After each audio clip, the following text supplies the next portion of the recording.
Hello नमस्कार दोस्तों।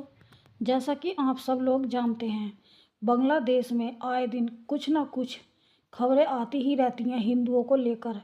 बांग्लादेश में कट्टरपंथी हिंदुओं को हमेशा से निशाना बनाते रहे हैं। इस बार भी ऐसा ही कुछ देखने को मिल रहा है।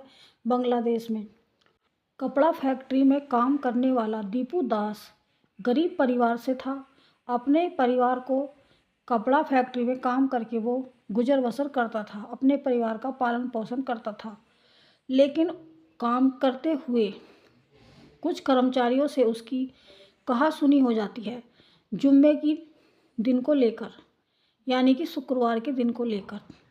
दीपू दास का कहना था कि किसी एक दिन को इतना विशेष बना देना ये कोई समझदारी नहीं है।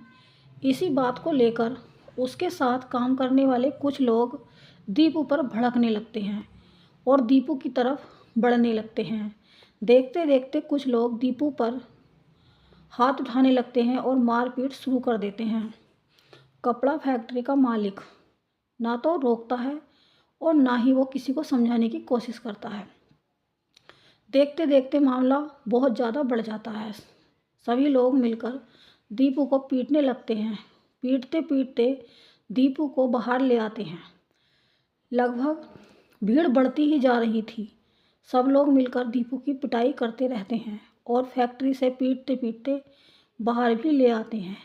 दीपू काफ़ी परेशान होता है और बचाने की खुद को काफ़ी कोशिश कर रहा था, लेकिन अब दीपू कहाँ बचने वाला था। भीड़ मिलकर दीपू की बहुत पिटाई करती है।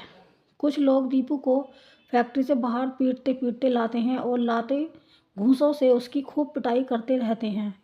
भीड़ भी इकट्ठा होकर दीपू को देख रही थी और कुछ लोग मिलकर उसकी वीडियो भी बना रहे हैं, जो वीडियो में साफ दिख रहा है। दीपू को ना तो कोई बचाने की कोशिश करता है और ना ही कोई बचाता है। दीपू को सब लोग मारने वाले ही थे, इधर से भी उधर से भी दीपू को पीट ही रहे थे। दीपू काफ़ी अधमरा हो जाता है। फिर वो लोग मिलकर दीपू को एक पेड़ से बांध देते हैं और पेड़ के नीचे आग लगा देते हैं, जिससे दीपू की बाद में मौत हो जाती है। इतना दर्दनाक मंजर सभी लोग देख रहे थे और हंस रहे थे, मुस्कुरा रहे थे। इस भीड़ को कट्टरपंथी बताया जा रहा है। बांग्लादेश के अंदर इन कट्टरपंथियों की ये पहली कोई वारदात नहीं थी। इससे पहले भी इन लोगों ने काफ़ी हिंदुओं को मौत के घाट उतारा था। इस भीड़ में कुछ लोग कट्टरपंथी थे और कुछ लोग अन्य समुदाय के भी बताए जा रहे हैं, लेकिन किसी ने भी दीपू को बचाने की कोशिश नहीं की थी। कट्टरपंथी तो दीपू के खून के प्यासे ही थे और दीपू को मारते पीटते खुश होते हुए भी नज़र दिख रहे हैं और वीडियो भी बना रहे हैं। दीपू की मौत से पूरी दुनिया के जो हिंदू हैं वो काफ़ी नाराज़ हैं। हिंदू समुदाय के लोग दीपू की मौत से काफ़ी दुखी हैं, लेकिन बांग्लादेश सरकार ने उस समय ना तो कोई एक्शन लिया था और ना ही कोई कार्रवाई की थी। लेकिन जब बांग्लादेश और भारत के बॉर्डर पर काफ़ी दिक्कत देखने को मिली, पुलिस बल को काफ़ी सख्ती दिखानी पड़ी, क्योंकि हिंदुस्तान के बॉर्डर पर हिंदू समुदाय के लोगों ने काफ़ी प्रदर्शन किया। दिल्ली में भी काफ़ी प्रदर्शन देखने को मिल रहा था। जगह जगह लोग दीपू की मौत के लिए प्रदर्शन कर रहे थे, जिससे बांग्लादेश सरकार को बाद में बयान देना पड़ा कि दीपू की मौत काफ़ी दर्दनाक थी और कट्टरपंथियों को ऐसा नहीं करना चाहिए था, या उन लोगों को ऐसा नहीं करना चाहिए था। बांग्लादेश सरकार ने दीपू की मौत को काफ़ी शर्मसार बताया, जबकि कुछ लोगों की गिरफ्तारी के आदेश भी बांग्लादेश में दिए गए थे, जिनमें लोगों की संख्या 7 बताई गई है। 7 लोगों को गिरफ्तार किया गया और कुछ लोगों के ऊपर एक्शन करने के लिए भी बांग्लादेश सरकार कह रही है। लेकिन इस बात से कोई भी ना संतुष्ट है और ना ही खुश है, क्योंकि बांग्लादेश में आए दिन इस तरह की घटनाएं देखने को मिलती रहती हैं। बांग्लादेश में कट्टरपंथी हमेशा हिंदुओं को निशाना बनाते रहते हैं और बांग्लादेश सरकार कुछ भी नहीं करती। कट्टरपंथियों को बांग्लादेश में खुली छूट दी गई है। हमेशा से ये सुनने में आता रहता है कि बांग्लादेश में कट्टरपंथी खुलेआम हिंदुओं का कत्लेआम करते हैं। हमेशा से ही हिंदुओं को निशाना बनाया जाता है बांग्लादेश में। ये दीपू दास का परिवार काफ़ी दुखी और परेशान नज़र आ रहा था। उनके परिवार का एक बेटा खो चुका है। कट्टरपंथियों ने दीपू के खून को इस तरह से शर्मसार किया, उसकी हत्या की बीच बाजार में, और उसकी मौत का भी खूब मजाक बनाया। लेकिन कट्टरपंथी कब तक हिंदुओं के खून के प्यासे रहेंगे? बांग्लादेश सरकार कभी भी कट्टरपंथियों पे ना तो कोई एक्शन लेती है और ना ही कभी कोई कार्रवाई करती है।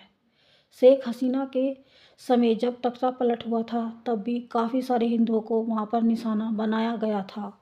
उस समय भी ना तो बांग्लादेश में किसी भी कट्टरपंथी को गिरफ्तार किया गया था और ना ही कोई एक्शन लिया गया था। ऐसा बताया जाता है कि कट्टरपंथी हमेशा खुलेआम घूमते हैं, मंदिरों को भी निशाना बनाते हैं। हिंदुओं की बेटियों को हमेशा से गलत नज़र से देखा जाता है। वहाँ पर हिंदुओं की बेटियों के साथ बलात्कार भी होते रहते हैं। बांग्लादेश में हमेशा से ही मानवता को शर्मसार किया जाता है। बांग्लादेश सरकार ना तो कुछ करती है और ना ही कुछ करती हुई दिखती है। लेकिन इस बार जब भारत ने शक्ति दिखाई है तब बांग्लादेश सरकार हरकत में आती हुई दिख तो रही है। लेकिन क्या इसके बाद घटनाएं रुकेंगी या बांग्लादेश सरकार एक्शन लेगी? कट्टरपंथियों को कब्जे में कर पाएगी बांग्लादेश सरकार या नहीं? सभी की नज़रें इसी बात पर टिकी हुई हैं। बांग्लादेश में अपने ही देश के नागरिकों को कब तक ये कट्टरपंथी निशाना बनाते रहेंगे, अपने ही देश के नागरिकों का खून बहाते रहेंगे? आखिर हिंदू भी तो उस देश के नागरिक हैं, उस देश में रहते हैं और वहाँ पर उन लोगों का भी अधिकार है। फिर क्यों कट्टरपंथी हिंदुओं को हमेशा से हीन भावना से देखते हैं और उनके खून के प्यासे रहते हैं? उनके धर्म का हमेशा से मजाक बनाया जाता है। वहाँ पर मंदिरों को भी तोड़ा फोड़ा जाता है। पूजा पाठ करने पर भी काफ़ी पाबंदी लगाते हैं कट्टरपंथी और कुछ मंदिरों में मूर्तियों को भी खंडित करते रहते हैं, जिससे बांग्लादेश के हिंदू हमेशा से डर के साए में रहते हैं। इस समय जब दीपू दास की हत्या हो रही थी तब भी कुछ लोग इसी डर की वजह से खामोश रहे। कुछ ही लोग सड़कों पर उतरे जिन्होंने दीपू दास की हत्या पर विरोध जताया और विरोध प्रदर्शन किया, हिंदुओं की सुरक्षा के लिए मांग की। लेकिन कुछ लोग सड़कों पर नहीं आए डर की वजह से। कुछ लोग ये सोचते होंगे कि अगर कट्टरपंथी उन्हें अपनी नज़र में देख लेंगे या उनकी पहचान कर लेंगे तो उनकी भी जान को खतरा हो सकता है। शायद इसीलिए लोग बांग्लादेश में विरोध प्रदर्शन करने से बच रहे थे या बचते रहते हैं। कुछ लोग भारी संख्या में विरोध प्रदर्शन करते हुए दिखते हैं जो हिंदू समुदाय के होते हैं या जो पंडित लोग या सनातनी होते हैं। वो लोग सड़कों पर उतरते हैं और हिंदू धर्म की रक्षा के लिए भी आवाज़ उठाते हुए हमेशा से नज़र आते हैं।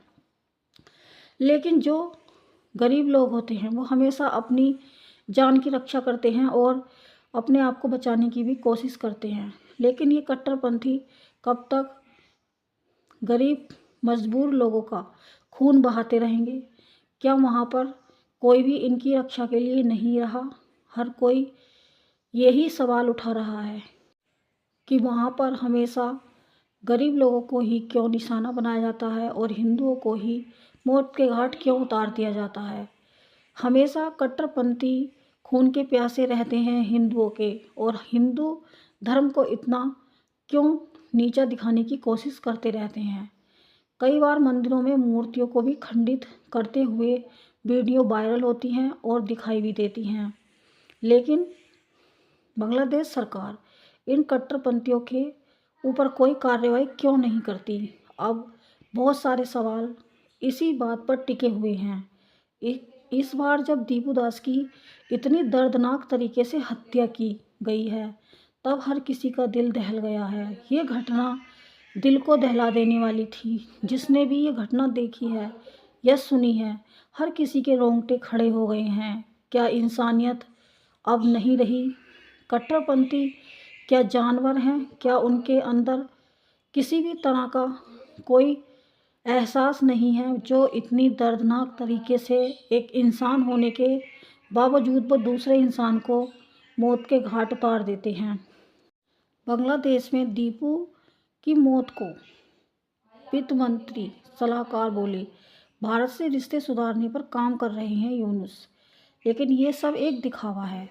इंसानियत के झूठे आरोप में मृतक के परिवार की जिम्मेदारी भी ली है और कहा है कि ये एक क्रूर अपराध है, लेकिन इस बात पर किसी को यकीन नहीं हो रहा है क्योंकि ये सब एक दिखावा है।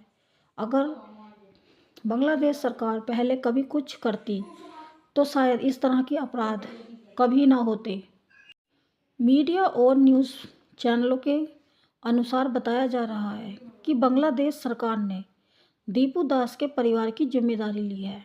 उसकी पत्नी, बच्चे और माता पिता की पूरी जिम्मेदारी बांग्लादेश सरकार उठाएगी और उनकी देखभाल करेगी। लेकिन क्या ये सच है या झूठ, ये तो अभी बाद में ही पता चलेगा। लेकिन जब से दीपू दास की हत्या की गई है तब से हर किसी का दिल दहला हुआ है और हर कोई क्रोध में है। भारत और बांग्लादेश के बॉर्डर पर काफ़ी तनाव देखने को मिल रहा है क्योंकि भारत की तरफ से काफ़ी गुस्साए हुए लोग बॉर्डर पर खड़े हैं और इंतज़ार कर रहे हैं कि कब कट्टरपंथियों का खात्मा करें। लेकिन पुलिस प्रशासन काफ़ी सख्ती में है और बॉर्डर पर काफ़ी सख्ती दिखाई जा रही है पुलिस की तरफ से और फौज की तरफ से। बंगाल के पास जितने भी शहर हैं या आसपास के इलाके हैं वहाँ पर सभी जगह विरोध प्रदर्शन देखने को मिल रहा है। हर कोई दीपू दास की हत्या से दुखी है। काफ़ी लोग दीपू दास की हत्या के लिए आवाज़ उठा रहे हैं और कह रहे हैं कि जिस तरह से दीपू दास की हत्या की उन लोगों की भी उसी तरह हत्या की जाए। लेकिन ये तो बांग्लादेश सरकार ही तय करेगी कि वहाँ पर हालात कैसे रखने हैं। बांग्लादेश में दीपू दास जैसे जाने कितने युवक अपनी जान गंवा चुके हैं और जाने कितने लोग डर के साए में वहाँ पर जी रहे हैं। कुछ लोग डर की वजह से भारत आना चाहते हैं लेकिन भारत आ नहीं पाते और बांग्लादेश में ही अपना जीवन यापन कर रहे हैं। इस वीडियो में इतना ही। जय हिंद, जय भारत।